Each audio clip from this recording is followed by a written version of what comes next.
ꯃꯌꯥꯝꯕꯨ ꯊꯣꯏꯕꯤ ꯀꯩꯁꯥꯝꯅ ꯇꯥꯔꯥꯝꯅ ꯑꯣꯛꯆꯕꯒ ꯂꯣꯏꯅꯅ ꯈꯨꯔꯨꯝꯖꯔꯤ꯫ ꯉꯁꯤꯁꯨ ꯃꯍꯧꯁꯥꯒꯨꯝ ꯃꯌꯥꯝꯒꯤꯗꯃꯛꯇ ꯌꯥꯝꯅ ꯅꯨꯡꯉꯥꯏꯔꯕ ꯐꯨꯡꯒꯥ ꯋꯥꯔꯤ ꯑꯃ ꯄꯨꯗꯨꯅ ꯂꯥꯛꯆꯔꯤ꯫ ꯋꯥꯔꯤ ꯑꯁꯤꯕꯨ ꯏꯕꯤꯔꯛꯄꯅ ꯌꯨꯅꯤꯁꯟ ꯂꯥꯏꯈꯨꯔꯥꯝ꯫ ꯍꯧꯖꯤꯛ ꯃꯌꯥꯝ ꯄꯨꯟꯅ ꯋꯥꯔꯤ ꯑꯁꯤ ꯇꯥꯃꯤꯟꯅꯔꯁꯤ꯫ ꯂꯣꯛꯇꯥꯛ ꯄꯥꯠꯀꯤ ꯏꯌꯥꯏꯗ ꯇꯥꯎꯗꯨꯅ ꯂꯩꯔꯤꯕ ꯐꯨꯝꯗꯤꯁꯤꯡ ꯑꯗꯨꯒꯤ ꯃꯔꯛꯇ ꯈꯔ ꯄꯥꯛꯄ ꯆꯥꯎꯕ ꯐꯨꯝꯗꯤ ꯑꯃꯒꯤ ꯃꯊꯛꯇ ꯀꯦꯒꯦ ꯁꯥꯕꯤ ꯁꯥꯅꯧ ꯑꯅꯤꯈꯛ ꯃꯥꯂꯪ ꯏꯄꯣꯝ ꯂꯥꯡꯗꯨꯅ ꯅꯨꯡꯁꯤ ꯋꯥꯔꯤ ꯁꯥꯅꯗꯨꯅ ꯂꯩꯔꯔꯤ꯫ ꯄꯥꯈꯪ ꯃꯥꯒꯤ ꯀꯣꯂꯣꯏꯅ ꯃꯥꯟꯖꯅ ꯂꯥꯡꯂꯦꯟꯗ ꯌꯦꯡꯗꯨꯅ ꯇꯞꯅ ꯍꯥꯏ, "ꯅꯪ ꯑꯩꯅ ꯊꯥꯅꯈꯤꯕ ꯃꯇꯝꯗꯣ ꯀꯨꯏꯁꯤꯜꯂꯛꯇ꯭ꯔꯕꯅꯤꯀꯣ? ꯌꯥꯝꯅ ꯋꯥꯠꯂꯤ ꯀꯩꯅꯣ, ꯊꯥ 11 ꯍꯦꯟꯅ ꯋꯥꯠꯂꯤ꯫ ꯂꯦꯞꯄ ꯅꯥꯏꯗꯅ ꯆꯠꯄ ꯃꯇꯝꯅꯤ꯫ ꯅꯪ ꯑꯩꯅ ꯑꯁꯨꯝꯅ ꯂꯩꯔꯛꯂꯤꯕꯁꯦ ꯆꯍꯤ ꯀꯌꯥ ꯁꯨꯔꯦ? ꯅꯪ ꯈꯪꯍꯧꯕ꯭ꯔꯥ?" "ꯑꯗꯨꯕꯨꯗꯤ ꯈꯪꯍꯧꯗꯦ." "ꯑꯗꯨꯉꯩ ꯅꯪꯅ ꯍꯪꯒꯦꯟ ꯏꯟꯕꯨ ꯊꯥꯗꯨꯅ ꯂꯦꯝꯂꯩ ꯉꯥꯕꯨ ꯐꯥꯔꯝ ꯑꯩꯅ ꯂꯣꯛꯇꯥꯛꯇ ꯀꯨꯝꯂꯛꯄꯗ ꯅꯪꯒ ꯏꯍꯥꯟ ꯍꯥꯟꯅ ꯊꯦꯡꯅꯈꯤꯕꯗꯣ ꯉꯔꯥꯡꯇ ꯑꯣꯏꯔꯕꯣꯏ ꯅꯤꯡꯏ꯫ ꯅꯨꯡꯁꯤꯀꯣ ꯃꯇꯝꯗꯣ ꯑꯃꯨꯛ ꯍꯜꯂꯛꯂꯔꯣꯏꯀꯣ? ꯂꯥꯡꯂꯦꯟ, ꯑꯩꯒꯤ ꯃꯤꯠꯇ ꯍꯧꯖꯤꯛ ꯎꯔꯤꯕꯁꯦ ꯑꯩꯈꯣꯏ ꯑꯅꯤꯒꯤ ꯄꯟꯊꯨꯡ ꯑꯗꯨꯇꯅꯤ꯫ ꯅꯪꯒꯤ ꯄꯟꯊꯨꯡꯒ ꯂꯥꯏꯔꯤ ꯑꯩ ꯅꯉꯣꯟꯗ ꯋꯥ ꯑꯃ ꯇꯝꯕꯤꯒꯦ." "ꯀꯔꯤ ꯋꯥꯅꯣ? ꯍꯦꯛꯇ ꯍꯥꯏꯌꯨ." ꯂꯥꯡꯂꯦꯟꯅ ꯃꯥꯟꯖꯒꯤ ꯃꯐꯝꯗ ꯋꯥꯐꯝ ꯑꯃ ꯍꯥꯏꯔꯝꯃꯤ꯫ "ꯍꯟꯗꯛꯇꯤ ꯑꯩꯒꯤ ꯏꯁꯥꯁꯦ ꯀꯔꯤꯅꯣꯃ ꯏꯇꯧ ꯇꯧꯏ꯫ ꯃꯪꯍꯥꯗ ꯃꯁꯛ ꯈꯪꯗꯕ ꯅꯨꯄꯤ ꯑꯃ ꯇꯣꯏꯅ ꯎꯏ꯫ ꯆꯥꯕꯁꯨ ꯊꯛꯄꯁꯨ ꯏꯌꯥ ꯌꯥꯗꯕꯒꯨꯝ ꯇꯧꯏ." "ꯅꯥꯔꯝꯗꯥꯏ ꯑꯣꯏꯔꯝꯒꯅꯤ." "ꯅꯥꯔꯝꯗꯥꯏꯒꯤ ꯅꯠꯇꯦ." "ꯑꯗꯨꯗꯤ ꯀꯔꯤꯒꯤ ꯑꯣꯏꯗꯣꯏꯕ?" "ꯑꯩꯁꯨ ꯈꯪꯗꯦ, ꯑꯗꯨꯕꯨ ꯐꯅꯗꯤ ꯅꯨꯡꯉꯥꯏꯇ꯭ꯔꯦ꯫ ꯀꯔꯤꯒꯨꯝꯕ ꯀꯥꯟꯗ ꯑꯩꯒꯤ ꯃꯤꯠꯇ ꯂꯥꯏꯁꯪ ꯑꯃ ꯍꯦꯛ ꯍꯦꯛ ꯎꯏ." "ꯂꯥꯡꯂꯦꯟ, ꯑꯗꯨꯗꯤ ꯅꯪꯒꯤꯁꯤ ꯅꯪꯅ ꯎꯔꯤꯕ ꯂꯥꯏꯁꯪꯗꯨꯗ ꯆꯠꯇꯨꯅ ꯂꯥꯏ ꯈꯨꯔꯨꯝꯃꯨ ꯀꯥꯏꯅ ꯍꯥꯏꯔꯤꯕ ꯖꯥꯠꯂꯣ?" "ꯑꯩꯁꯨ ꯑꯗꯨꯃꯥꯏꯅ ꯈꯜꯂꯤ, ꯑꯗꯨꯕꯨ ꯂꯨꯔꯤꯕꯗꯤ ꯑꯩꯅ ꯎꯔꯤꯕ ꯂꯥꯏꯁꯪꯁꯦ ꯀꯔꯤ ꯂꯝꯗ ꯂꯩꯒꯦ ꯍꯥꯏꯕ ꯑꯩ ꯈꯪꯗꯦ." "ꯑꯗꯨꯗꯤ ꯀꯃꯥꯏꯅ ꯇꯧꯕ?" "ꯏꯃꯥꯒ ꯄꯥꯕꯒꯗꯁꯨ ꯃꯐꯝꯁꯦ ꯑꯩꯅ ꯍꯥꯏꯗꯣꯛꯇꯦ꯫ ꯂꯣꯠꯁꯤꯟꯗꯨꯅ ꯊꯝꯕꯅ ꯃꯗꯨꯒꯤ ꯋꯥꯗꯣ ꯀꯩꯁꯨ ꯀꯥꯟꯅꯔꯣꯏꯗ꯫ ꯑꯗꯨꯒꯤ ꯁꯔꯨꯛ ꯏꯃꯥꯗ ꯐꯖꯅ ꯍꯥꯏꯔꯣ꯫ ꯏꯃꯥ ꯍꯣꯏꯅ ꯃꯐꯝꯗꯣ ꯈꯪꯂꯝꯕꯁꯨ ꯀꯅꯥꯅ ꯈꯪꯄꯣꯠꯅꯣ?" "ꯗꯥꯃꯥꯟꯖꯥ, ꯑꯩꯒꯤ ꯊꯃꯣꯏꯅ ꯆꯤꯡꯅꯕ ꯑꯃꯗꯤ ꯂꯩ." "ꯀꯔꯤꯕꯨꯅꯣ?" ꯑꯗꯨꯕꯨ ꯂꯥꯡꯂꯦꯟ ꯃꯥꯒꯤ ꯃꯊꯃꯣꯏꯅꯨꯡꯗ ꯆꯤꯡꯅꯔꯤꯕ ꯋꯥꯐꯝ ꯑꯗꯨꯃꯗꯤ ꯃꯍꯥꯛ ꯃꯥꯟꯖꯒꯤ ꯃꯐꯝꯗ ꯍꯥꯏꯗꯣꯛꯇ꯭ꯔꯦ꯫ ꯃꯥꯒꯤ ꯄꯨꯟꯁꯤꯗ ꯑꯍꯣꯡꯕ ꯈꯔ ꯂꯥꯛꯂꯦ꯫ ꯑꯍꯣꯡꯕꯁꯤꯅ ꯃꯥꯒꯤ ꯄꯨꯛꯅꯤꯡ ꯋꯥꯈꯜ ꯂꯩꯇꯥꯍꯟꯗꯦ꯫ ꯃꯐꯝꯗꯨꯗ ꯉꯥꯏꯍꯥꯛ ꯋꯥꯔꯤ ꯁꯥꯟꯅꯔꯕ ꯃꯇꯨꯡꯗ ꯂꯥꯡꯂꯦꯟꯅ, "ꯗꯥꯃꯥꯟꯖꯥ, ꯆꯠꯂꯁꯦ, ꯑꯩ ꯁ꯭ꯋꯥꯏꯗ ꯂꯩꯅꯤꯡꯗ꯭ꯔꯦ." "ꯅꯪꯕꯨ..." "ꯂꯥꯡꯂꯦꯟ." ꯂꯥꯡꯂꯦꯟ ꯃꯥꯒꯤ ꯃꯁꯥꯗꯨ ꯁ꯭ꯋꯥꯏ ꯂꯥꯎꯔꯛꯄꯒꯨꯝꯅ ꯃꯍꯥꯛ ꯃꯐꯝꯗꯨ ꯂꯩꯊꯅꯤꯡꯗ꯭ꯔꯦ꯫ ꯄꯨꯛ ꯍꯧꯒꯠꯇꯨꯅ ꯂꯩꯔꯤꯕ ꯍꯤꯗꯨꯗ ꯃꯍꯥꯛ ꯀꯥꯈꯠꯂꯤ, ꯃꯥꯟꯖꯁꯨ ꯀꯥꯈꯠꯂꯤ꯫ ꯍꯤꯗꯨ ꯍꯣꯟꯗꯣꯛꯄ ꯍꯧꯏ꯫ ꯃꯥꯅ ꯍꯪꯏ, "ꯅꯪꯕꯨ ꯅꯁꯥ ꯅꯨꯡꯉꯥꯏꯇ꯭ꯔꯕꯣ?" ꯂꯥꯡꯂꯦꯟꯅ ꯀꯩꯁꯨ ꯇꯧꯗꯦ ꯍꯥꯏꯅ ꯑꯗꯨꯃꯛ ꯈꯨꯝꯃꯤ꯫ ꯃꯥꯟꯖꯅ ꯃꯈꯥ ꯇꯥꯏ, "ꯌꯨꯝ ꯌꯧꯔꯒ ꯐꯖꯅ ꯄꯣꯊꯥꯔꯣ." ꯇꯨꯃꯤꯟꯅ ꯂꯩꯅꯩ꯫ ꯍꯤꯗꯨ ꯁꯨꯝ ꯍꯣꯟꯗꯣꯔꯛꯄꯅ ꯍꯤꯊꯥꯡꯐꯝ ꯌꯧꯔꯦ꯫ ꯍꯤ ꯈꯥꯝꯂꯦ꯫ ꯂꯥꯡꯂꯦꯟ ꯀꯨꯝꯊꯩ꯫ ꯃꯥꯟꯖꯕꯨ ꯌꯦꯡꯗꯨꯅ, "ꯑꯩ ꯆꯠꯂꯦꯀꯣ ꯗꯥꯃꯥꯟꯖꯥ." ꯂꯥꯡꯂꯦꯟ ꯃꯌꯨꯝꯂꯣꯝꯗ ꯆꯠꯈ꯭ꯔꯦ꯫ ꯃꯥꯟꯖ ꯃꯊꯃꯣꯏꯅꯨꯡꯗ ꯏꯅꯨꯡꯇ ꯅꯨꯡꯉꯥꯏꯇ ꯃꯍꯥꯛ ꯌꯦꯡꯗꯨꯅ ꯂꯩꯍꯧꯏ꯫ ꯂꯥꯡꯂꯦꯟ ꯃꯌꯨꯝ ꯇꯝꯅ ꯊꯨꯅ ꯆꯠꯂꯤ꯫ ꯃꯌꯨꯝ ꯍꯦꯛ ꯌꯧꯕꯒ ꯏꯃꯨꯡꯗ ꯆꯪꯈꯤ꯫ ꯃꯥꯒꯤ ꯐꯝꯖꯥꯎ ꯑꯗꯨꯗ ꯂꯣꯡꯅ ꯍꯦꯛꯇ ꯍꯤꯞꯊꯈ꯭ꯔꯦ꯫ ꯂꯥꯡꯂꯦꯟꯒꯤ ꯃꯃꯥ ꯃꯩꯄꯥꯛꯄꯤ ꯊꯣꯡꯒꯥꯜꯂꯣꯝꯗꯒꯤ ꯆꯪꯂꯛꯏ꯫ ꯃꯄꯨꯔꯣꯏꯕ ꯀꯨꯟꯖꯣꯅ ꯏꯪꯈꯣꯜꯗ ꯂꯩꯄꯥꯛ ꯇꯧꯔꯤ꯫ ꯃꯩꯄꯥꯛꯄꯤꯅ ꯃꯄꯨꯔꯣꯏꯕꯗ ꯍꯪꯏ, "ꯃꯈꯣꯏ ꯄꯥꯕꯨꯡ, ꯅꯆꯥꯅꯨꯄꯤꯗꯨꯕꯨ ꯍꯜꯂꯛꯈ꯭ꯔꯕ꯭ꯔꯣ?" "ꯍꯜꯂꯛꯈ꯭ꯔꯕꯅꯤ." "ꯑꯣ, ꯍꯜꯂꯛꯈ꯭ꯔꯕꯗꯤ ꯌꯥꯔꯦ꯫ ꯅꯪꯕꯨ ꯀꯔꯤ ꯍꯥꯏꯅꯔꯛꯂꯒꯦ?" "ꯍꯣ, ꯀꯔꯤꯕꯨ ꯍꯥꯏꯅꯅꯤ ꯍꯥꯏꯕꯒꯤ ꯁꯤꯀꯤ ꯑꯃ ꯐꯥꯎꯕ ꯍꯦꯟꯒꯠꯂꯨ ꯌꯥꯔꯛꯇꯦ." "ꯑꯗꯨꯕꯨꯗꯤ ꯀꯗꯥꯏꯗ ꯌꯥꯔꯛꯂꯅꯤ ꯍꯥꯏꯕꯒꯦ? ꯁꯤꯀꯤ ꯑꯗꯨꯒꯤꯗꯃꯛꯇꯅꯤ ꯑꯩꯈꯣꯏꯅ ꯂꯂꯣꯜꯂꯤꯕ꯫ ꯏꯪꯈꯣꯜꯗꯨꯕꯨ ꯍꯋꯥꯏ ꯆꯦꯡꯋꯥꯏ ꯊꯥꯕ ꯍꯧꯔꯁꯦ ꯍꯥꯏꯔꯤꯕ꯭ꯔꯣ?" "ꯍꯌꯦꯡꯗꯒꯤꯔ ꯀꯩꯅꯣ ꯍꯧꯔꯁꯤ, ꯑꯩꯗꯤ ꯋꯥꯔꯦ." ꯃꯩꯄꯥꯛꯄꯤ ꯆꯪꯁꯤꯟꯗꯨꯅ ꯙꯔꯤꯗꯨꯗ ꯐꯝꯊꯩ꯫ ꯀꯨꯟꯖꯣꯁꯨ ꯌꯣꯝꯄꯥꯛꯇꯨ ꯊꯝꯂꯗꯨꯅ ꯊꯣꯛꯂꯛꯏ꯫ ꯃꯥꯒꯤ ꯅꯨꯄꯤꯒꯤ ꯃꯅꯥꯛꯇ ꯐꯝꯊꯩ꯫ "ꯑꯁꯣꯝꯒꯤ ꯐꯩꯗꯣꯝ ꯃꯆꯥꯁꯤꯃꯒ ꯇꯧꯕ ꯂꯣꯏꯔꯕꯗꯤ ꯌꯥꯔꯦ, ꯄꯣꯠ ꯊꯥꯕ ꯍꯧꯕ." "ꯍꯣꯏꯁꯦ, ꯍꯨꯃꯥꯡ ꯉꯥꯛꯇꯕꯨ ꯉꯥꯏꯔꯦ ꯇꯧꯔꯤꯕꯁꯦ." "ꯈꯪꯗ꯭ꯔꯦ ꯃꯃꯥ, ꯑꯌꯨꯛ ꯉꯟꯇꯥ ꯍꯧꯒꯠꯂꯒ ꯄꯥꯠꯇ ꯉꯥ ꯀꯥꯏꯕ ꯑꯃꯨꯛ ꯆꯠ, ꯍꯜꯂꯛꯂꯒꯅ ꯌꯨꯝꯒꯤ ꯊꯕꯛ ꯃꯌꯥꯝ ꯑꯃ ꯑꯃꯨꯛ꯫ ꯏꯆꯥꯅꯨꯄꯥ ꯑꯃꯇꯪ ꯌꯥꯎꯖꯔꯝꯂꯕꯗꯤ ꯀꯌꯥꯗ ꯐꯒꯅꯤ." "ꯍꯣ, ꯑꯩꯁꯨꯅꯦ ꯏꯆꯥꯅꯨꯄꯥ ꯄꯥꯝꯃꯤ, ꯄꯣꯛꯇꯕꯁꯤꯕꯨ ꯑꯩꯅꯔꯣ? ꯑꯩꯈꯣꯏ ꯑꯅꯤ ꯏꯆꯥꯅꯨꯄꯥ ꯑꯃꯇꯪ ꯐꯪꯅꯕ ꯍꯥꯏꯗꯅ ꯂꯥꯏ ꯀꯌꯥꯗꯤ ꯈꯨꯔꯨꯝꯈꯤꯕꯅꯤ, ꯑꯗꯨꯕꯨ ꯑꯗꯨꯝ ꯑꯣꯏꯈꯤꯗ꯭ꯔꯦꯅꯦ." "ꯍꯣ, ꯅꯆꯥꯅꯨꯄꯤ ꯑꯃ ꯌꯥꯎꯔꯤꯕꯁꯦ ꯃꯁꯤ ꯌꯥꯔꯦ, ꯃꯥꯁꯨ ꯏꯆꯥꯅꯤ ꯀꯩꯗꯧꯔꯒꯦ?" "ꯍꯣꯏ." ꯃꯈꯣꯏ ꯑꯅꯤ ꯃꯆꯥ ꯂꯥꯡꯂꯦꯟꯕꯨ ꯃꯊꯟꯇ ꯄꯣꯛꯏ ꯍꯥꯏꯗꯨꯅ ꯌꯥꯝꯅ ꯂꯨꯅ ꯇꯧꯖꯔꯝꯃꯤ꯫ Maipakpi imungda sangi chakhumlomda sangduna. Cheng khara khapke tawrambani. Lairiba yangkoktu paiduna masanupibu tanaba hai. Hai Langlen, nangbu phi saba loisini haibadaine. Ngahak sarodana. Thumok amaga paiduna mahak mapalda thoi sumang masiduda cheng khapi mahak. Kunjona ingkholdu makhatan tawba loisili. Maipakpina. Masi tholaktene he. Amuk tumsiliba sala mabo. Numidang waramda tumsinganu haina haibase. Masi mana khak lawde wani masibo. Maipakpi haugatuna imungda sangi masanupi kada sangduna. Bema, nangbu haugatlune. Maipakpi mamituna masagi phamungda yenglu matamda magi masanupina onthokpa phibam amada lairamlibadu mahak uri. Mahaki masada swai lawi. Ha, imagi Langlen. Kaino nangna tawribasibo? Langlen makoi kutum anidu chena tasinduna mamit mana sejet usinduna masa pumba thak niktu leiri yengbada amai bi lai tongbuga chap manakre. Maipakpina mapuri babu tanaba lawi. Makoi pabu nachanupi si kaino matawkre amta thuna lakpiyo. Langlena makut masadu niktuna makhul thokna hai. Nang aiki nak chaklakano. Karino nang haribadubo imane. Kunjo thuna masagi kada changlei. Masanupina taramli matawdu ubada mahak ngai. Ipagi bema. Karino nanggi matawsibo. Langlena. Aiki imana. Aibu kaure. Ai imagi nakta chatpike. Imase lairibasidi se angda tapthawo imagi bema se ima lairibasidi. Mama mapa oiriba makhoi anigi thamoida masagi matawdu ubada wahang kayana yomkhri. Kunjona magi nupida. Mama, isagi matawsibu. Makhoi pabu. Isasibu. Langlen masado thekalei. Mahak haugalei. Makhut masa hai haiduna mahak chenthoknabu hotnei. Mama, nasagi mukhuse angta phawni nangwa. Masagi makhuna tasiliba dumadi laktubu sungamlamde. Is kamai tongni sidi. Langlena. Ai chatpike. Ai bu phakano. Ai ki ima hoi pina. Ai bu kaupane. Ai chatke. Se isa satpa yaroi. Ima lai. Ima set lai. Isa satpa yaro. Langlen magi masada lai tongle masado thak thak niktuna makhuto muk thangatuna mana sakadaba maika yengdu leiri. Kunjona. Ai isibongta thuna kaurkige. Asa ai thanta kamai lehaugadoribano. Isase sumani sum lebdi yaroine. Ai thurake. Kunjo thuna mapalda thokre. Maipakpi pakhatna lehawi. Langlen masinta murum sonba lepte kari haribano haibadumadi khangba ngamde. Maipakpina masagi mihuldu phathanaba kana hotnai. Kunjo thuna seli. Makhoidagi thongal ahumuk chatlaga leiba amaibi oiba magi mase thagogi manaktamna cheli. Kunjona chensinduna. Je isanupido kainom batahore. Amuktai khoidi sasi. Thagoina. Nasanupi kaidawragene. Je ai haipam khaktre. Lai tongba magumna makhut masado thak niklaga lehawi. Ha isa Langlen mo. Je amukta thuna sasi. Makhoi ani thuna lai thagoi imungda sangi. Langlen oiramli matawdu mahak uri madu ubada mahak karino haiba khangli. Kunjo da hai. Kunjo tairen pungphai amukta helo. Aduga Maipakpi ising khuzai asengbamta puthoro. Makhoi ani thoki thagoina Langlengi masadu phajinduna hai. Ima nasana mo mahakti karisu khangjaba nate. Imana mangonda kaidong lariba sibu karigino. Ima se mihul khonjil se amuk tan thabiro. Khangjaba laiwa ama haife soli. Maipakpi ni ising khuzai mapuduna changlei. Kunjo su changlei. Ije chidi leijari.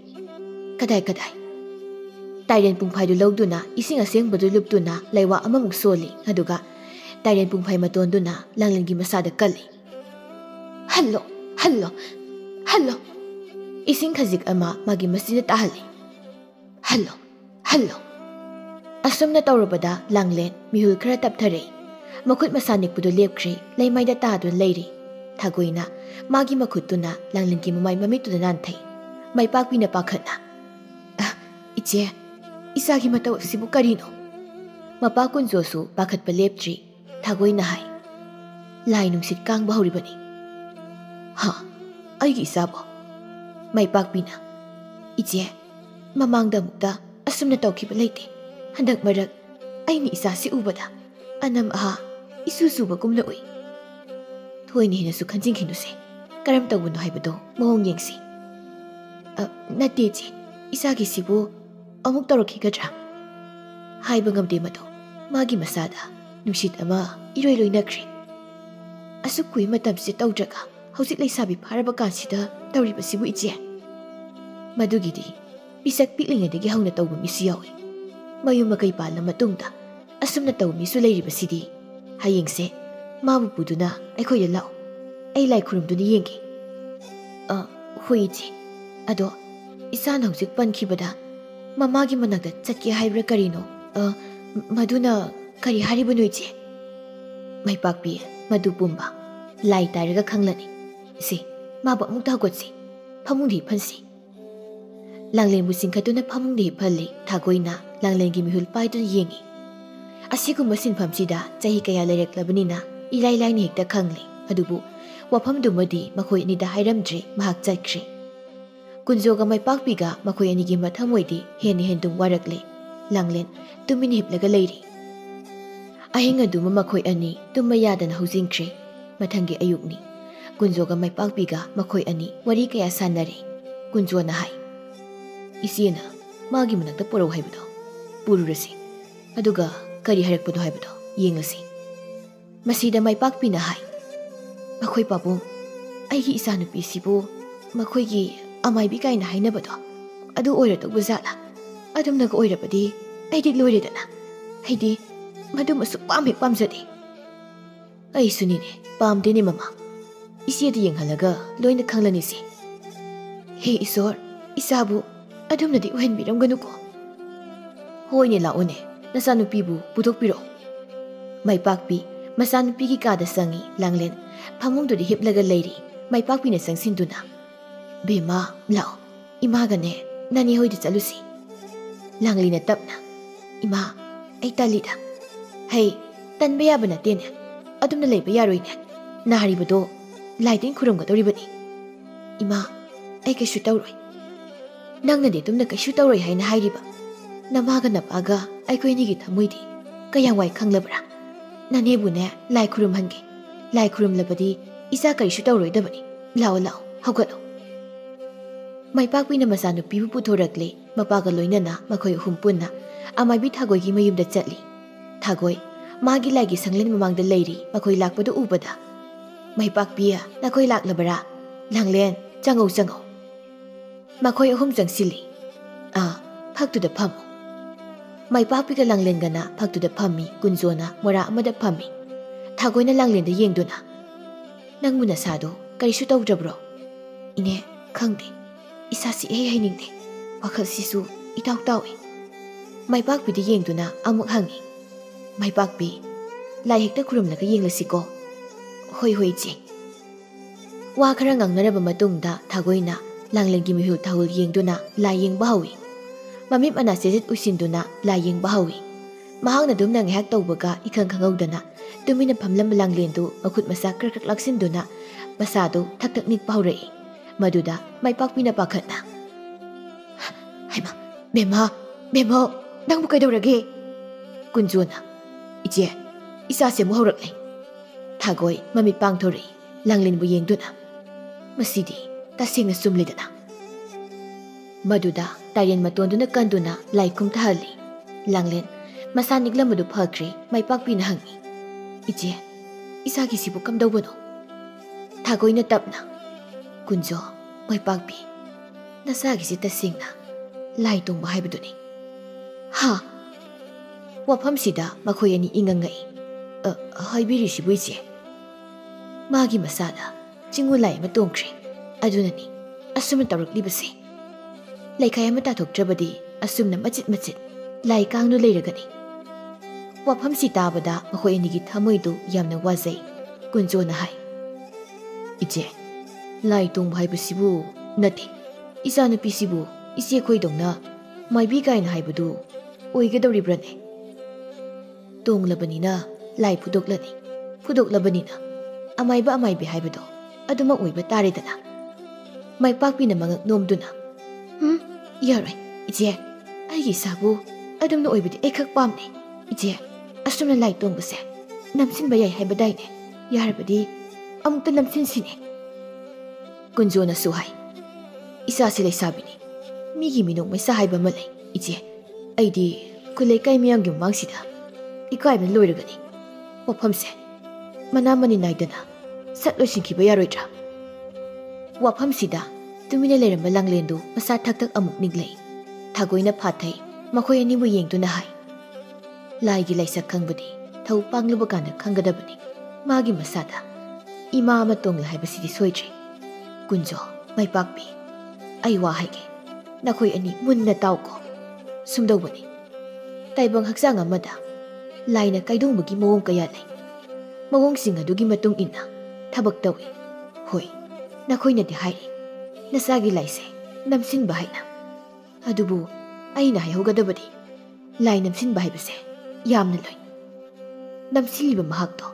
Wakal soy do na, ngahaw do na sat bahay ba. Madupaw ba, uway bayari ba nine? Asum na, tagoy na, kunzoga may pagpigagi mapamda, wapam adugi matang na hay bayaba, wapam kaya mahayrammi. Kunzo amadi may pagpi, makoy anigi wakal waba, matamoy waba, asum-asum henggalay. Masigi matungda, makoy ani, tuminamuk laytoy. Langlena, laynong si kangbadi, toy na hauray. Masanupigi matawa sida, makoy ni tasing na wazare. Langlen, pamang aduda, makut masahay do na, koy song-song lumlaba matungda, pamzaw duda, tadun laykre. Kunzo ga may pakpiga na, wari sana rin. Mama, isa nupibo, ay koy ni napazin ng tambang, yaga daw madre. Hausik daw gaduri, basibo karino. Nang ay gilay bagta, asum na tamlam doon tawri ba ni? Adum na kanduglasi. Mina, ay isa asibu uraga, karini hay nakigani. Madupum na magdo, kaang watari na na. Namsin doon na tamlaga, pataboy daw sarupudi, magi maning tamzar siya no. Nang ay natinglubada, ngam gani ningtre. Makoy pabo. May pagpidi kapsay, Langlien, mahak masamang ihini kayba pawi. Mana wakal tarakpada, matanda hina kapsay. Karamba miyoy na asigumba sibu oy bapangani, masu pamde. Handaki matang asida, magi haksangdo, panayam na soksili. Toy na haudo na layri. Laitong lingi matamdadi, masinda, pangang-tangangi. Hek pabaga tuminilay. Singulay pang kayada, mabutsing do na pubugam tawi, mahaktasing ng wakalwari. Nung madagi nini dagi humni dagi marini. Nung manong maasum housing kre. Langlin mabo, papun do na tambayarak tre. Singulay gi taudaya, magiway balay gi sanglen ang mapido na, layta na layta bayarak tre. Kunzo ga may pagpiga na, aroy bada, hoy hay na yado na, amay bitagoy gatana do na, lay kurumbahaw rin. Matang-matang, tsukpuk pa, yupa lang ba, tawba yaba makay tawri, lay pataba kayri. Tagoy na tambi ba yaba matambiri. Masigi matungda, numitaban apaba mayengdo na, mahaki oy ba, laysang amasado na, lay ikawri. Matway mami haple. Langlien, pamda sinpam asya jangli, ikay ba kaya kangli. Masida, tagoy na hay.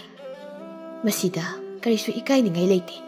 Ay koy ase, isam-sam ba taybang mi ama natrabani. Taybang mi maragda. Ay koy na ni hena, mayay layra ba ni? Mi aman hing tataw ni nga hay do na, tawbaya ba nate? Imagi Langlien, ngasi hay ba numit asidagi, apha ba nungay ba? Tinjang da ba? Laysang da ba? Hamsat hamboy na da ba oyro ko? Jingulagi tawgal taw do na, kuya to sinihing ba oy ba pangzaro ko? Nung pokpan thoy bimagi, sanglen ang masado na, silam sinta adu, makata na sa tari. Tabum tarik nipan housing krama matung ni Manza Langlien gi pawpumba masuloy na tari Langlien di Manza gi mapamdagi luto na laikri. Manza na Langlien bu una na ba kayarak hanukot na ki aduba adumag una ba pangda layri. Mga nagkaliwa kalasibu karino. Mga ay pawpaw na nagtribase. Tatara mong suli. Karigino. Mga na ipamdagi adum lot laga layri ba. Mga gesibu mag amay bi oyre. Ay nahinaroy kando na. Lord libasala. Manzagi mataw maramba na hay. Hira, nupibu mama tantaroy tao. Mana daba nupi miya masulay. Si, nang napamo nupido, nakuting tatilo. Ay niya na bahay nagi. Manza na tap na. Itaw, magiwakal na tana ay kanagiwakal kan bapamche. Karigino, mana sukuy matamse. Ipamdagi loto layri ba. masana maral ama leijare haina khangbudagi lolibane kedorage aigi wadi nang manza magi wakhal thadokpuna phaniko ai ngamloi magi wakhal thadokpa isu ngamloi nangbu ngawrabo mahak ase lai tongmi nupi ni mahak lai tongmi nupi moira kedorage imana su pamloi pabungna su pamloi aina mabu hantan yengbi wanga sunate masu magi thokpa maga sanajaba maga adum laikhrasha nangsu nangi chanaba maga ai mabung sisu nuksiri manadi nafamdagi lolibasidi karigi nangna mabu hanjin hanjin thikini itaw ai mabu yam nuksi manjadi mana lepkibu khongpham aduda ngasisu lengdana lepli langlen magi saktambu manjagi mafamda utpa ikaibadagi adumak lotu leikre thamoigi maisa kayadu warabasu wana khangduna mahak lenkre tha kaya aduda mama saklabi amaibi thagogi sebok oiduna matung inaduna laigi thabak kaya chali masida sunatana umanglai harau phauba mahak chali chiklaba ahingi matam amakhakni langlen tumba yadaduna masada apaba phema insinduna mahak mapalda thoglei ukhongten aduda ngaduna mahak phamthai mahak wakhal kaya makhalli magi thamoina ihan hana khoida zakhiba pamu mabudi mikup amata mahak kawba leite Damancha, nangbu karam leli bage, nangi na pang taki daba kuiri. Nung matang egi saktam uda bada, lengam daba nangna. Numit kaya ni se, karam dalayram kani. Damancha, ay nang manusi daba di dati. Ay ki oiri bipipam masida, nang nahay na kiroy kan. Miya mamang di ikay bage ay lot pan. Punsi supa, nangi na pamdagi ay lot lagi ay na kankri. Nang nauruy taba mapamamata sa tuna ay lainingli miluan ni dagi pirang sintaray nang ay giwari di adumak loy kreko ay di hausik miyam na hanggoy naraba kong pamasita lepto lay tama sa nang nalamlami ka na magapun sila'y pulsim kibata ay nagkagsauroy aduboy di ay gimapoksi magi yung pankrar Hada ibu daw tangzing ay itaw kaya si uraga nang pila ba natra kasi di ay gitamoy se maset tanagkair mathangi numit ni thagoy na langlen bu laktaba yade hay na kaubudagi langlen mama thagoy gi manakta chali langlen nang laklabra jango mama gi laisang aduda maha khurumi aduga nakalda thari phaktuda phamthai ima kari wa haibigadaba nang boina aigi imadagi laiwa ama lau haibudubu laurabro hoima laidin sannaba moidana mingondagi lairek huranduna laiwa tiniwa paduna tawbani makhoige dugumna tawbadi aikhoidi yade nangi nasada kaidongliba imaduna nangi na phamda laiwa loina pigani madubu nangna matang matam chana lahogadaba hoima phare imana nangbu kauribase wa haigi haiduna kaubani kalen tha siyoksilakadore kalen tha hek haubudagidi chingu thangjinglai haraubasu hauge haina haireklagani handakti nangsu imagi matung induna yawba tare ko langlen mamaidu tapna lukthaki maduda thagoina makha tare nang aikhoidi lambi se changlabani sinpham asigidama nang karisu ikaiba yade ise nama isu nangi sahi matangdo kalakpa natte aisu ikaiba kaya nang lakhi mado aina pukning sonthabagini ima leiribasidi aikhoidi miyamgi thogalgidamakta leikrabani nangne sem saro ko langlina tapna hoima ima wahai kise sidagidi mathang thabak kaya laklani nangna imagi itungdabu kayam kuina inaduna satpa ngamgani kayam kuina yagadagi nangna khangba yaba imana takpa yaba makai tak tawribani amaromda sinphamse nungaikraba potnida adubu langlen magi wakhaldudi imang mangli mana kizabadi mina kari hainarangwani asitani langlin tapna ima aise tumina sum leisingkhibadi yaroidra madu karamna yagani bema nangi nasa yamna sokani khudong thiba nangani sibu phataba thabaklo nang wakhal hantaganu ko wahi kaya haiduna langlingi pukningbu themjinbiri Ngayak wari saramlaba matungda Langlen mayumda chakre. Asum tawna kalin thagi singu thangjinglai harauba haibadu yausilakle. Manjana marambada hai. Itaw, nangna ima pabungda makoyna silibu luhongbado aina yaba ngamloi haina amukta haidokpiyo. Aduna karigi ai luhongba ngamloi. Aidi Langlenga khakta hongani. Aigi ngaksamda mana lengba kundo natana ai atei kanana hugaloi. Itaw, nang siyong thokna wakhal yaudedako karigino haibani. Nangna magi wakhalda sum khalaga laribasibo. Masi pumnamak aina mabu thangmoi sena nusirupagini. Khangni khangde aidi imadaga dumaina haiba ngamoiko ai ngamoi hasini. Wasi yam kitringai yade haina hana hayobana phani taw. Madu mai su khangkhangdre. Ayamane sukyaw yahonbirakanuko. Mansina morambada muna yengduna. Itaw, imana Langlenbo mamu oina lausi mangamloidrane. Imana mabu khak pamdabaniko aida hana hayorishini. Imana su aingonda dum haibani. Karigi mabu pamjiba. Mahak asi kanano. Masada laitong liba nupi amani. Karamna mabu yumgi mo moina lausingani. Mahak su minina. Mahak su aikoi gummani. Imana pabungna phanayamna thinglabaso aidi mabu soidan lawgani. Adudi hayuni. Asukuiba thani panu pantara sikrabase. Masidanang Langlenga wari sana pangkrabra. Napamdagi mahak asi pawba lo lagada lebu natro. Pumnamak oiduna so manay budi soidan usiramgani. Maduna apangmanangi wakhalni. Oijasano. Aibu apangman haina haijasano. Ay karishu shawdi. Nangangangnab ay ngamdi. Ay ko'y napanayarso nangi pirapto honglura ay khangi. Itaw ay sali. Hayang mulaki. Asum nairam laga morama sakri manja matanda pamduna lehawi. Imungdagi manzagi mapakpi thuglay. Ibungo morambadi sakrabra. Oh, jakre. Maga kari hainakre. Kashu thudokpa hainadi. Masagi manakta pamtharaktuna. Ibungo nangbu imana haibu wado kari khalabagi. Ima, luhongbagi wadora. Hoine, luhongbagi wadunine. Ima, madugi waoiradi lepiro. Makata nangangnadabana phani. Karigi lepano, lepa yarui. Nangbu adumna dum leirage hairibro. Ima, nasaigi pungna wakhalna khoidazaba nusijaba nupi leijai. Nangna pamliba nusijaba nupido kanano haiba aina chapchana khangi. Ibungo maga mari leinaba suya yaroi. Imadine makoi gumbase yamna kizai. Karigi kiriba noima. Makoi sibu mina tabro. Hey, ima wayamna ngangningli. Napabungai kana silibu luhongba sida nang yagadabani. Ima, nasa ayaba sungangamloi.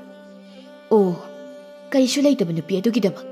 Namana pa aikoibo miyamangna changada halage asinine.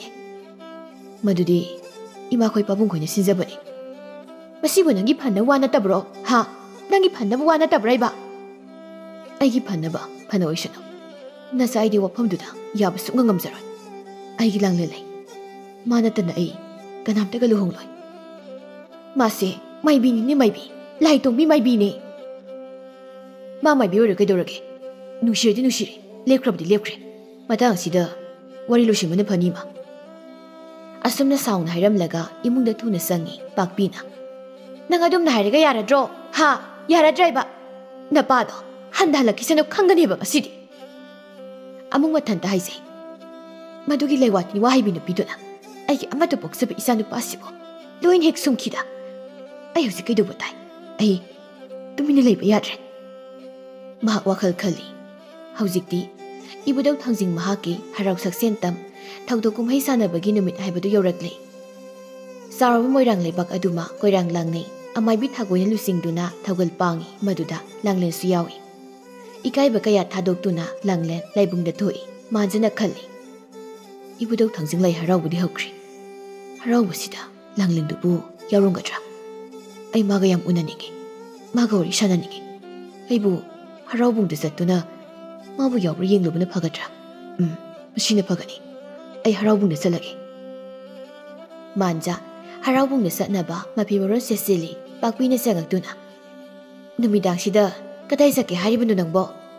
Ima lai haraupamda ngakta salaga ꯂꯥꯏ ꯍꯔꯥꯎꯕ ꯌꯦꯡꯒꯦ ꯇꯧꯕꯅꯤ ꯍꯔꯥꯎꯕ ꯌꯦꯡꯕꯒꯤ ꯅꯃꯥꯗ ꯂꯥꯡꯂꯦꯟꯕꯨ ꯎꯕ꯭ꯔꯥ ꯌꯦꯡꯕ ꯆꯠꯄ ꯑꯣꯏꯔꯤꯅꯤꯅꯦ ꯏꯃꯥ ꯃꯗꯨ ꯏꯃꯥꯒꯤ ꯃꯊꯧ ꯅꯠꯇꯦ ꯀꯔꯤꯒꯤ ꯃꯊꯧ ꯅꯠꯇꯕꯅꯣ ꯅꯪꯁꯦ ꯅꯃꯥ ꯑꯩꯅ ꯄꯣꯛꯂꯤꯕꯅꯤ ꯅꯃꯥ ꯅꯄꯥ ꯑꯩꯈꯣꯏꯅ ꯍꯥꯏꯕ ꯋꯥꯁꯦ ꯅꯪ ꯌꯥꯐꯝ ꯊꯣꯛꯏꯅ ꯃꯃꯥ ꯃꯄꯥꯅ ꯍꯥꯏꯕ ꯈꯨꯗꯤꯡꯃꯛ ꯏꯟꯒꯗꯕꯅꯤ ꯍꯥꯏꯕꯒꯤ ꯋꯥꯈꯜꯗꯣ ꯊꯥꯗꯣꯛꯄꯤꯔꯣ ꯏꯃꯥ ꯅꯆꯥꯏꯁꯨ ꯃꯤꯅꯤ ꯑꯩꯒꯤ ꯑꯅꯤꯡꯕ ꯄꯥꯝꯕ ꯇꯧꯕꯗ ꯀꯅꯥꯅ ꯊꯤꯡꯕ ꯉꯝꯗꯧꯔꯤ ꯏꯆꯥꯁꯦ ꯍꯧꯖꯤꯛꯇꯤ ꯆꯥꯎꯔꯛꯂꯕꯅꯤꯅ ꯅꯃꯥ ꯅꯄꯥ ꯑꯩꯈꯣꯏꯕꯨ ꯀꯔꯤꯁꯨ ꯂꯩꯇꯅ ꯈꯜꯂꯕ ꯅꯠꯇ꯭ꯔꯣ ꯃꯗꯨꯗꯤ ꯏꯃꯥ ꯍꯣꯏꯅ ꯑꯣꯏꯍꯟꯕꯅꯤ ꯑꯩ ꯆꯠꯂꯦ ꯑꯁꯤ ꯍꯥꯏꯗꯨꯅ ꯃꯐꯝꯗꯨꯗꯒꯤ ꯃꯥ ꯊꯨꯅ ꯊꯣꯛꯈ꯭ꯔꯦ ꯄꯥꯛꯄꯤ ꯁꯥꯎꯅ ꯂꯩꯍꯧꯏ ꯑꯉꯥꯡ ꯃꯥꯅ ꯍꯦꯛꯇ ꯂꯝꯍꯦꯟꯕ ꯌꯥꯕ꯭ꯔꯥ ꯑꯩ ꯇꯧꯒꯦ ꯌꯦꯡꯉꯣꯕ ꯃꯥꯟꯖꯥ ꯃꯇꯥꯎ ꯃꯔꯥꯝꯕꯒꯤ ꯃꯌꯨꯝ ꯇꯝꯅ ꯆꯠꯂꯤ ꯃꯥꯅ ꯍꯥꯏ ꯏꯇꯥꯎ ꯂꯥꯏ ꯍꯔꯥꯎꯕ ꯌꯦꯡꯁꯤ ꯂꯥꯛꯑꯣ ꯍꯧꯖꯤꯛꯄꯣ ꯑꯩ ꯇꯜꯂꯤꯗ ꯂꯥꯛꯑꯣꯕ ꯉꯥꯛꯇꯪꯅꯤ ꯂꯥꯏ ꯍꯔꯥꯎꯕꯗꯣ ꯍꯧꯗ ꯉꯥꯏꯔꯤꯕꯅꯤꯅ ꯃꯤꯁꯨ ꯀꯩꯁꯨ ꯌꯦꯡꯕ ꯂꯥꯛꯅꯔꯝꯃꯣꯏ ꯑꯗꯨꯏꯁꯨ ꯉꯥꯛꯇꯪꯅꯤ ꯐꯠ ꯑꯃꯨꯛ ꯍꯜꯂꯛꯁꯤ ꯁꯤ ꯍꯧꯒꯠꯂꯣ ꯏꯇꯥꯎ ꯀꯣꯊꯗꯨꯅ ꯂꯩꯔꯝꯁꯤ ꯍꯧꯒꯠꯂꯣ ꯑꯩ ꯆꯥꯛ ꯑꯝꯇ ꯆꯥꯗ꯭ꯔꯤ ꯑꯩꯁꯨ ꯆꯥꯗ꯭ꯔꯤꯃꯤ ꯍꯣꯔꯦꯟ ꯍꯜꯂꯛꯂ ꯆꯥꯔꯣ ꯏꯇꯥꯎ ꯑꯁ ꯁꯠ ꯍꯧꯒꯠꯂꯣꯅꯦ ꯏꯇꯥꯎ ꯃꯈꯨꯠ ꯄꯥꯏꯗꯨꯅ ꯆꯤꯡꯈꯠꯂꯤ ꯃꯣꯏꯔꯥꯝꯕꯅ ꯅꯪꯒꯤꯁꯦ ꯃꯥꯏꯕꯤ ꯂꯩꯁꯥꯕꯤꯗꯣ ꯃꯥ ꯌꯥꯎꯕ꯭ꯔꯅ ꯌꯦꯡꯕ ꯆꯠꯄ ꯑꯣꯏꯔꯤꯅꯤꯅꯦ ꯍꯣꯏꯅꯦ ꯂꯥꯛꯑꯣꯅꯦ ꯆꯠꯁꯤꯅꯦ ꯐꯨꯔꯤꯠ ꯑꯝꯇ ꯍꯣꯡꯗꯣꯔꯛꯈꯤꯒꯦ ꯑꯝꯇ ꯉꯥꯏꯈꯣ ꯍꯣꯡꯗ꯭ꯔꯁꯨ ꯌꯥꯔꯦ ꯏꯇꯥꯎ ꯅꯪꯅꯤ ꯀꯩꯗꯧꯔꯒꯦ ꯃꯣꯏꯔꯥꯝꯕ ꯐꯨꯔꯤꯠ ꯑꯃꯨꯛ ꯍꯣꯡꯗꯣꯛꯏ ꯃꯈꯣꯏꯅꯤ ꯊꯣꯛꯂꯛꯏ ꯏꯇꯥꯎ ꯅꯪꯅ ꯇꯧꯔꯤꯁꯤ ꯑꯩ ꯇꯜꯂꯤꯀꯣ ꯉꯥꯛꯇꯪꯅꯤ ꯍꯥꯏꯕꯅꯤꯀꯣ ꯃꯈꯣꯏ ꯑꯅꯤ ꯂꯥꯏ ꯍꯔꯥꯎꯕꯨꯡ ꯇꯝꯅ ꯆꯠꯂꯤ ꯁꯣꯝꯗ ꯂꯥꯏꯕꯨꯡ ꯑꯗꯨꯗ ꯑꯃꯥꯏꯕꯤꯁꯤꯡꯅ ꯃꯥꯡ ꯊꯥꯗꯨꯅ ꯖꯒꯣꯏ ꯁꯥꯔꯤ ꯃꯇꯨꯡꯗꯅ ꯂꯥꯏ ꯄꯨꯕ ꯅꯨꯄꯥ ꯅꯨꯄꯤꯁꯤꯡꯅ ꯏꯟꯅꯔꯤ ꯖꯒꯣꯏ ꯁꯥꯔꯤꯕ ꯃꯥꯏꯕ ꯃꯥꯏꯕꯤꯁꯤꯡ ꯑꯗꯨꯒꯤ ꯃꯔꯛꯇ ꯂꯥꯡꯂꯦꯟꯁꯨ ꯌꯥꯎꯏ ꯁꯔꯣꯡ ꯁꯦꯠꯇꯨꯅ ꯃꯃꯥꯏꯗ ꯑꯔꯩꯕ ꯃꯈꯩ ꯀꯦꯗꯨꯅ ꯃꯍꯥꯛ ꯖꯒꯣꯏ ꯁꯥꯔꯤ ꯀꯦꯅꯤꯡꯗꯨꯅ ꯀꯦꯕꯗꯤ ꯃꯍꯥꯛ ꯅꯠꯇꯦ ꯑꯃꯥꯏꯕꯤ ꯊꯥꯒꯣꯏꯅ ꯂꯩꯕꯨꯡ ꯃꯌꯥꯏꯗ ꯂꯦꯞꯇꯨꯅ ꯃꯈꯣꯜ ꯍꯧꯅ ꯂꯥꯎꯏ ꯍꯣ ꯂꯥꯏꯅꯤꯡꯊꯧ ꯂꯥꯏꯔꯦꯝꯕꯤꯒꯤ ꯃꯄꯥꯔꯤ ꯃꯃꯣꯝ ꯂꯣꯏꯁꯥ ꯍꯧꯖꯤꯛꯇꯤ ꯏꯕꯨꯗꯧ ꯏꯕꯦꯟꯗꯧ ꯑꯅꯤꯒꯤ ꯁꯅꯥ ꯁꯪꯒꯥꯏ ꯀꯠꯂꯨꯕꯒꯤ ꯆꯥꯍꯣꯡꯅꯕ ꯉꯥꯍꯣꯡꯅꯕ ꯈꯨꯟꯖꯥꯎꯅꯕ ꯂꯥꯏꯆꯥꯎꯅꯕ ꯃꯌꯥꯝ ꯄꯨꯝꯅꯃꯛ ꯀꯦꯅ ꯀꯦꯅ ꯖꯒꯣꯏ ꯁꯥꯔꯁꯦ ꯃꯥꯏꯕ ꯃꯥꯏꯕꯤ ꯂꯥꯏ ꯄꯨꯕ ꯄꯨꯕꯤ ꯃꯈꯣꯏ ꯃꯌꯥꯝꯅ ꯖꯒꯣꯏ ꯁꯥꯔꯤ ꯂꯥꯡꯂꯦꯟ ꯖꯒꯣꯏ ꯁꯥꯕ ꯌꯥꯝꯅ ꯍꯩ ꯂꯥꯏꯒꯤ ꯊꯕꯛ ꯇꯧꯔꯕꯅꯤꯅ ꯃꯍꯥꯛ ꯃꯄꯨꯛꯅꯤꯡ ꯆꯪꯏ ꯊꯦꯛꯅ ꯅꯧꯅ ꯌꯥꯝꯅ ꯐꯖꯅ ꯖꯒꯣꯏ ꯁꯥꯏ ꯑꯌꯦꯡꯕ ꯀꯥꯡꯕꯨꯒꯤ ꯃꯤꯠꯅ ꯂꯥꯡꯂꯦꯟꯇꯕꯨ ꯇꯥꯟꯅꯗꯨꯅ ꯌꯦꯡꯂꯤ ꯃꯥꯟꯖꯒ ꯃꯣꯏꯔꯥꯝꯕꯒꯁꯨ ꯃꯐꯝꯗꯨ ꯌꯧꯁꯤꯜꯂꯛꯂꯤ ꯃꯥꯟꯖꯗꯤ ꯍꯦꯛ ꯌꯧꯔꯛꯄꯒ ꯃꯀꯣꯛꯇꯨ ꯊꯥꯡꯒꯠꯇꯨꯅ ꯂꯩꯕꯨꯡꯂꯣꯝꯗ ꯍꯥꯟꯅ ꯌꯦꯡꯈ꯭ꯔꯤ ꯂꯥꯡꯂꯦꯟꯕꯨ ꯌꯥꯎꯕ꯭ꯔꯥ ꯍꯥꯏꯅ ꯃꯍꯥꯛ ꯀꯟꯅ ꯌꯦꯡꯂꯤ ꯑꯃꯥꯏꯕꯤ ꯊꯥꯒꯣꯏꯅ ꯃꯥꯒꯤ ꯅꯨꯡꯁꯤꯔꯕ ꯈꯣꯟꯖꯦꯜꯗ ꯍꯔꯥꯎ ꯏꯁꯩ ꯁꯛꯂꯛꯏ ꯆꯤꯡꯎ ꯂꯥꯏꯌꯣ ꯂꯥꯏꯅꯤꯡꯊꯧ ꯈꯣꯏꯃꯣꯝꯅ ꯂꯥꯏꯌꯣ ꯂꯥꯏꯔꯦꯝꯕꯤ ꯆꯤꯡꯎꯕ ꯀꯥꯡꯂꯩ ꯅꯁꯨꯃꯥ ꯅꯄꯥꯔꯤ ꯅꯃꯣꯝ ꯑꯩꯈꯣꯏꯅ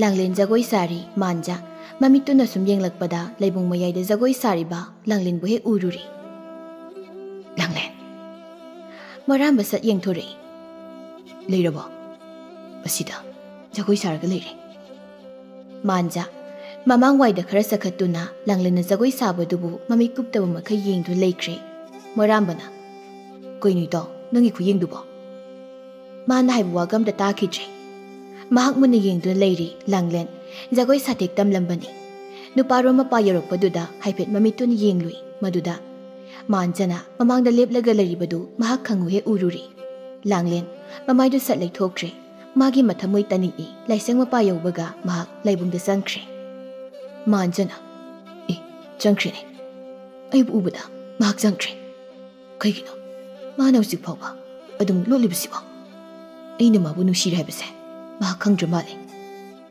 ꯏꯇꯥꯎ ꯑꯩꯒꯤ ꯋꯥꯈꯜꯗꯗꯤ ꯀꯥꯟꯅꯔꯣꯏ ꯃꯥꯒꯤ ꯊꯣꯛꯄ ꯇꯧꯖꯔꯁꯅꯨ ꯂꯥꯛꯑꯣ ꯑꯩꯈꯣꯏꯅ ꯍꯟꯈ꯭ꯔꯁꯤ ꯃꯣꯏꯔꯥꯝꯕꯅ ꯃꯥꯟꯖꯕꯨ ꯁꯤꯡꯉꯤ ꯂꯥꯛꯑꯣꯁꯤ ꯍꯜꯂꯁꯤ ꯃꯥꯟꯖꯅ ꯂꯥꯏꯕꯨꯡ ꯑꯗꯣꯝꯗ ꯌꯦꯡꯅ ꯌꯦꯡꯅ ꯃꯈꯣꯡ ꯊꯥꯡꯗꯣꯔꯛꯏ ꯃꯣꯏꯔꯥꯝꯕꯅ ꯄꯨꯟꯁꯤ ꯆꯨꯞꯄꯒꯤ ꯃꯥ ꯂꯣꯠꯂꯒ ꯂꯩꯖꯈ꯭ꯔꯁꯅꯨ ꯂꯥꯛꯑꯣ ꯌꯥꯔꯁꯤ ꯃꯥꯟꯖꯕꯨ ꯁꯤꯡꯗꯨꯅ ꯄꯨꯈ꯭ꯔꯦ ꯂꯥꯡꯂꯦꯟ ꯀꯥ ꯃꯅꯨꯡꯗꯨ ꯆꯪꯗꯨꯅ ꯃꯍꯥꯛ ꯂꯩ ꯈꯪꯍꯧꯗꯅ ꯃꯥꯒꯤ ꯃꯤꯂꯨ ꯑꯅꯤꯗꯒꯤ ꯄꯤꯔꯥꯡ ꯁꯤꯟꯊꯔꯛꯏ ꯑꯩꯒꯤ ꯁꯛꯇꯝꯕꯨ ꯃꯥꯅ ꯎꯈ꯭ꯔꯕ ꯃꯥꯅ ꯑꯩꯁꯦ ꯀꯔꯤꯅꯤ ꯍꯥꯏꯅ ꯈꯜꯂꯝꯒꯅꯤ ꯑꯁꯨꯛ ꯌꯥꯝꯅ ꯏꯀꯥꯏꯕ ꯅꯪꯕ ꯑꯩ ꯃꯈꯥ ꯇꯥꯅ ꯍꯤꯡꯅꯤꯡꯗ꯭ꯔꯦ ꯑꯁꯨꯝꯅ ꯂꯩꯒꯗꯕꯒꯤ ꯁꯔꯨꯛ ꯑꯩ ꯁꯤꯈꯤꯕꯅ ꯍꯦꯟꯅ ꯐꯔꯦ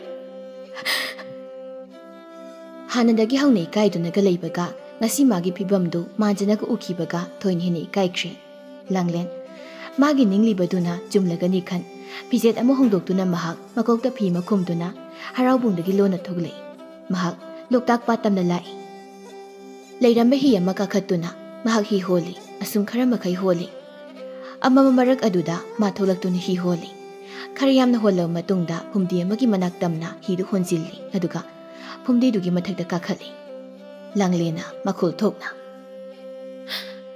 he loktak leirenbi dangi na saigona kasidagi ai tillage laibak tv na mom ai bulausin biyu ko ai makata na taibang pala sidi hingingche ikai bana thumat labai gi punsi se ironung da tindu na mangkrasano asi haiduna nongdol thakta thokliba taniklaba thasamabu amuktang hana yenglamlaga phumdi mathak adudagi ising na songthagi tawi matang tanja sida nupa magi khonjel na hairei isano nangi mara khungul lirakpadi ukhiche isano nongbu kaida leibage chui ha ha khonjel sida langle mamai sat lai thorakli amama maraktuda nupa ama hi holaklibda mahak ui nupa se atei kana sunate manjani manja mahak mayumda haluji Thamoigi warab maisak adubu pothage khanna patlomda kumlakpani maduda nupi amna hi honkibadu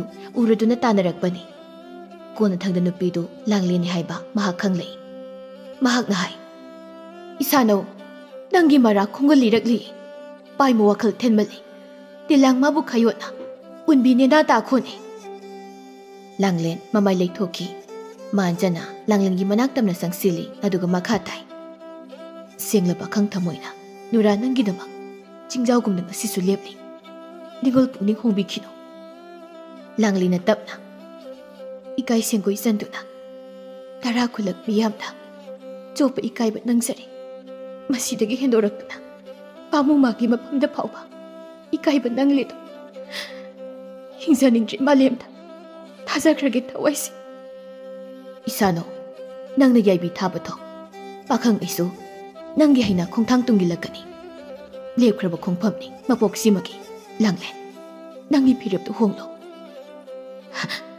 ai bu amuk khambiraganu ai hingsaningchi adudi namang thana pakhangei bi thawaise pamu ba leida thari ningol misna anina piani yengja hawro asi haiduna prapap sangsinduna thokliba tha thawan nakhoi su khangawro nungsi wasak amagi damak thawaisi pamuduna tharage sariso Matau aduda langlen mathamoidu pakhatli haijai tamanja pakhang khongphamdo adu yomna lepirabadi nangi langlegi thangwaisu amuk hana hongkharo adumna tawhaiti adudi hayo aibu nusi haiduna he loktak leiremi nangi na tambak da saujarakibi aini mamlaba nongyai asida nangi na tambak da lepminari ba mahak ase mapok khudingda Ningol ay tagi uhen biyo ko. Tama siya. Ningol pukning na nang budi. Tamoy siyang nanusi. Ato lang lang. Hausing mag. Pakang agi iragay da tsalasi. Masita lang na kumi. Ibu daw tangsing lay mahak. Haraw bahaw ba da ngairi. Dahoy di. Haying singu mana. Haraw matoy kabaloy krapakan. Mapamasita. Isabi. Nang bulak pangay sa ramke. Waraw rabat hamoy anidu ni kupsida